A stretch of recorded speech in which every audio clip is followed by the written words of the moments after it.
Welcome छ साथीहरू, मेरो मिनी ब्लगमा हजुरहरूलाई स्वागत छ।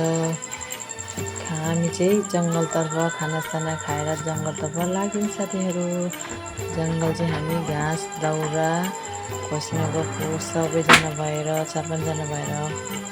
अनि यसो हामी गफ गर्दै मेरो डोकोमा चाहिँ कहिले बारी पुऱ्याइसक्नु साथीहरू यत्रोमा भनेर भनिरहेको छ। मैले चाहिँ पछाडि दाउरा भाँच्दै जानु थालेको छ है जङ्गल पस्ने बित्तिकै।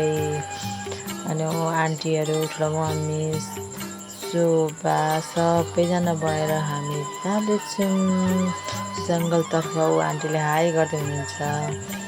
अनि हामी माथि पिर्खेबान भन्ने ठाउँमा गएर एकछिन उभियौँ गफ गरेर। अनि त्यसपछि फेरि हामी जङ्गलतर्फ दाउरा खोज्न लाग्यौँ। आजलाई मेरो मिनी ब्लग यति नै। हजुरहरूलाई